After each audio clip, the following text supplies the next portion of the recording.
अस्सलाम वालेकुम मेरे प्यारे प्यारे फ्रेंड्स। भिंडी के शौकीन हाज़िर हो जाएं। भिंडी खाने वाले और जो रोज़ खाते हैं बिला ना खाते हैं, हर रोज़ खाने के लिए रेडी रहते हैं, उनके लिए मसाला भिंडी की मज़ेदार रेसिपी लेके मैं हाज़िर हूँ। जिनको भिंडी पसंद है, करना क्या है जनाब, आपने भिंडी लेनी है और उसकी आगे पीछे की डंडियाँ उतारनी है। उसके बाद उसको आपने कट करना है, उसके 2 या 3 हिस्से बनाइए और इसके बाद आपने उसको दरमियान से काटना है।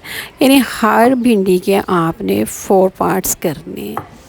तो देखिए भिंडी को मैं भिंडियाँ बना रही थी और बनाते बनाते मैंने सोचा ये जो वायरल भिंडी की रेसिपी है बेसन वाली, इसको भी मैं थोड़ा सा ट्राई करती हूँ कैसे बनेगी।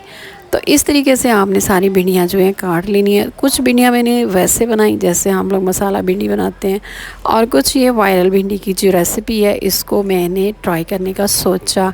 तो ये देखिए, ये तकरीबन आध पाव के करीब भिंडियाँ थी।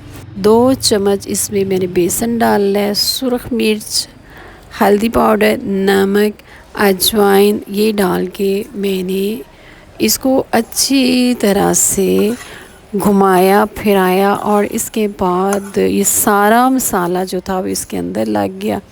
और फिर मैंने अम्मियों की तरह नानियों की तरह पकड़ के इसको घुमाया ताकि अच्छी तरह मसाला इसके साथ लग जाए। कुछ ये जो बेसन वाला मसाला है ये नीचे भी है। 2 चम्मच भर भर के इसमें मैंने डाला घी और फिर इसको पकाना शुरू किया। मैंने अंदाज़ा लगाया कि जो बेसन वाली चीज़ें होती हैं ना वो घी में ज़्यादा मज़े की बनती हैं, तो ऑयल की बजाय फिर मैंने इसमें घी डाल दिया और अब इसको किया अच्छी तरीके से फ्राई।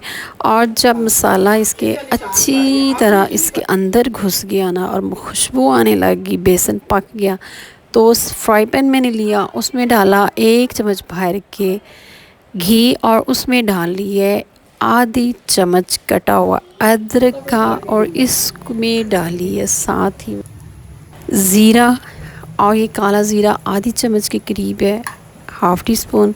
और इसके बाद एक बड़ा सा टमाटर लिया मैंने, उसको लंबा लंबा काटा, रेड टमाटर था, और इसको मैंने पकने दिया। केचप जैसा सॉस बनेगा इसका। नरम हो गया तो मैंने एक कटा हुआ प्याज इसमें डाला है, क्योंकि हमें भिंडियाँ जो होती हैं ना वो प्याज़ों के बगैर अच्छी नहीं लगती। तो अगर आप भी इसमें प्याज डालना चाहते हैं तो डालिए, नहीं भी डालेंगे तब भी ये भिंडी मज़े की बनेगी।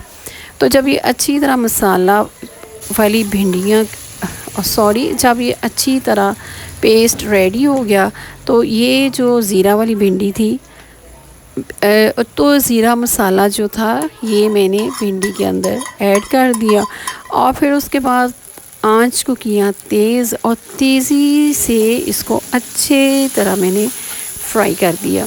ये तकरीबन 2 से 3 मिनट मैंने इसको फ्राई किया फुल फ्लेम पे। और इसके बाद इसको हरी मिर्च ली मैंने 3 से 4, और इनको भी जिस तरह मैंने भिंडियाँ काटी थी ना ऐसे ही इसको काटा और इसको बस सोते करना है थोड़ा सा, क्योंकि भिंडियाँ हमारी पक चुकी हैं और हरी मिर्च खाने का मज़ा अपना होता है भिंडियों के साथ। इस सब को मैंने लगाया। और अगर आपने मेरे चैनल को अभी तक सब्सक्राइब नहीं किया तो प्लीज़ मेरे चैनल को सब्सक्राइब करें, डालें, आप लाइक करें और शेयर करें और वो खाइए रोटी के साथ या पराठे के साथ, बेहतरीन रहेगा।